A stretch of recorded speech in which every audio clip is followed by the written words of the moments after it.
सबसे बड़ा यज्ञ, दान और तप कौन सा है? महाभारत का एक प्रसंग है। अश्वमेध यज्ञ चल रहा था। बड़े बड़े ऋषियों और ब्राह्मणों को दान दक्षिणा दी जा रही थी। कहते हैं कि उस यज्ञ में बड़े बड़े देवता आए, यहाँ तक कि देवराज इंद्र तक भी उपस्थित हुए। स्वयं भगवान श्री कृष्ण तक वहां साक्षात उपस्थित थे। दान देने का उपक्रम चालू रहा था। अश्वमेध यज्ञ की पूर्णाहुति की पावन वेला थी। इतने में सबने देखा कि एक गिलहरी उस यज्ञ मंडप पर पहुंची और अपने शरीर को लौट उलट पुलट करने लगी। यज्ञ मंडप में मौजूद सभी लोग ताज्जुब से उस गिलहरी को देख रहे थे। और भी ज्यादा आश्चर्य तो इस बात का था कि उस गिलहरी का आधा शरीर तो सोने का था और आधा शरीर सामान्य ही था, जैसा कि आम गिलहरी का रहता है।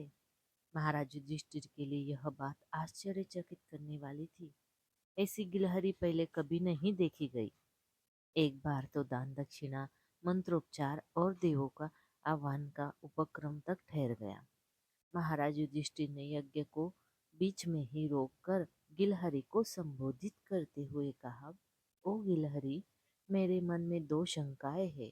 पहली शंका तो यह है कि तुम्हारा आधा शरीर सोने का कैसे है, और दूसरी शंका यह है कि तुम यहाँ यज्ञ मंडप में आकर अपने शरीर को लोटपोट क्यों कर रही हो।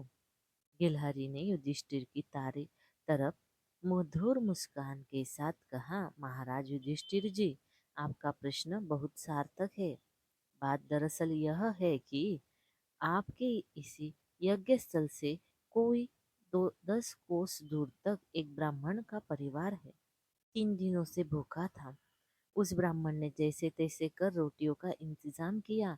रात्रि की बेला को पूरा परिवार भूख से बेहाल था।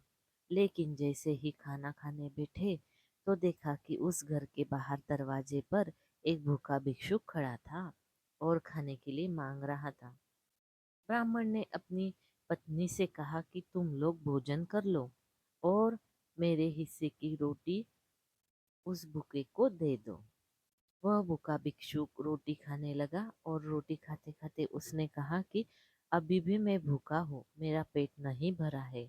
तब ब्राह्मण की पत्नी ने कहा कि इसे मेरे हिस्से का भी दे दो। किसान की पत्नी की रोटी भी दे दी, मगर फिर भी वह भूखा रहा। बच्चों ने भी अपनी अपनी रोटी भी दे दी। ब्राह्मण के परिवार ने अपने मन को समझाया कि हम 3 दिन से भूखे हैं और एक दिन भूखे रह गए तो क्या फर्क पड़ेगा।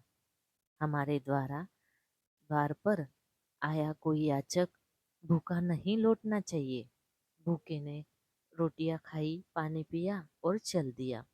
गिलहरी ने आगे का वृत्तांत बताया कि उस भूखे व्यक्ति के भोजन करने के बाद मैं उधर से गुजरी जिस स्थान पर वह भिक्षुक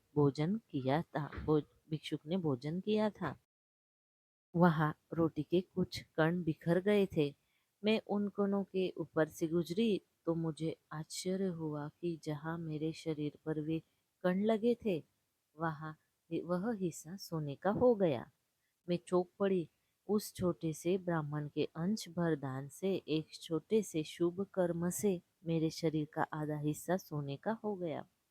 मैंने यहाँ अश्वमेध यज्ञ के बारे में सुना तो सोचा कि वहाँ महान यज्ञ का आयोजन हो रहा है। महादान भी दिया जाएगा। तब पूजा तपा जब सब हो गए, शुभ से शुभ कर्म समायोजित हो रहे हो। यदि मैं इस यज्ञ में शामिल हो जाऊं तो मेरा शेष शरीर भी सोने का हो जाएगा। लेकिन अफसोस है महाराज, मैं एक बार नहीं 100 बार आपके इन दान से गिरे कणों पर लोटपोट हो गई हूँ, लेकिन मेरा बाकी का शरीर सोने का ना बन पाया। मैं यह सोच रही हूँ कि असली यज्ञ कौन सा है, आपका यह अश्वमेध यज्ञ या उस ब्राह्मण का आंशिक आहुति वाला यज्ञ। महाराज युधिष्ठिर जी, आपका यह यज्ञ केवल दंभाचार से भर है। गिलहरी के ऐसे तर्कपूर्ण वृत्तांतों को सुनकर भगवान श्री कृष्ण ने वरद हस्त मुद्रा में गिलहरी को बिना मांगे मनोवांछित वरदान सहित मधुर मुस्कान से उसकी मुक्ति का वरदान दिया। इस कथा की सीख यही है कि जीवन में ऐसे यज्ञ समायोजित हो सके तो जीवन का पुण्य समझो। ऐसा कोई यज्ञ ना लाखों खर्च करने से होगा और ना ही घी की आहुति से होगा। भूखे प्यासे किसी आदमी के लिए, किसी पीड़ित, अनाथ और दर्द से कहराते हुए व्यक्ति के लिए अपना तन मन, अपना धन, कोई भी अगर अंश भर भी दे सके, प्रदान कर सको, तो वह आपकी ओर एक महान यज्ञ होगा, एक महान दान होगा और महान तप होगा।